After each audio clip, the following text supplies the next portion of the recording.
Pour conclure sur ces outils les plus importants, entre guillemets, les plus fondamentaux de l'utilisation d'un logiciel de GED, en l'occurrence SiteDMS, il s'agit de l'intégration de documents dans mon arborescence.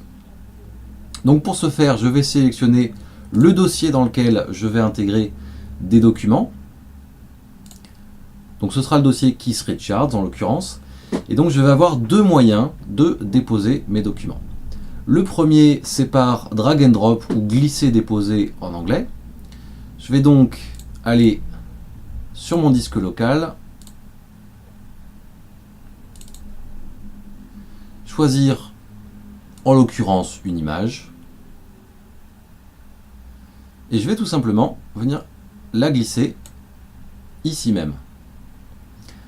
Ça télécharge, je clique sur modifier le document, et je peux changer son nom.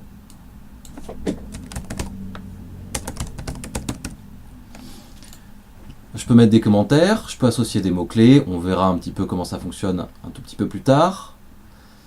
Je peux choisir une catégorie, décider d'une date d'expiration, sa position dans le répertoire, et je détermine le nombre de pages. J'enregistre, mon dossier, mon document fait désormais partie du dossier KeysReadCharts, comme je le vois ici. Voilà. Dans la partie dossier, j'ai tout ce qui se trouve dans ce que j'ai sélectionné. Le deuxième moyen de déposer un document, c'est par chemin d'accès en cliquant sur Ajouter un document. Donc là, a priori, je nomme mon document.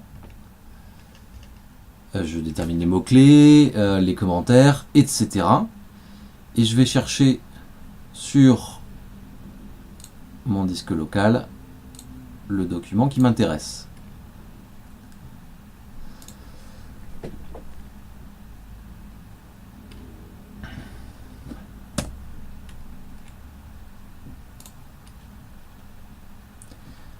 Voilà.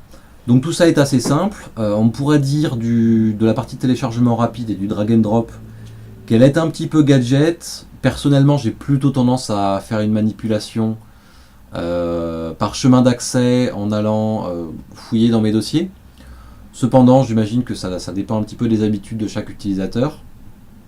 Personnellement, je trouve ça un petit peu gadget et c'est pas forcément la façon que j'aurais tendance à prioriser. Mais j'imagine que pour certaines personnes qui ont certaines habitudes, ça pourrait éventuellement constituer un certain gain de temps.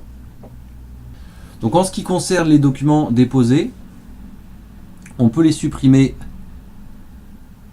dans la barre d'action qui se trouve sur la droite. On peut aussi, en cliquant dessus, le logiciel permet soit de télécharger en fonction des accès, soit d'avoir un aperçu en ligne.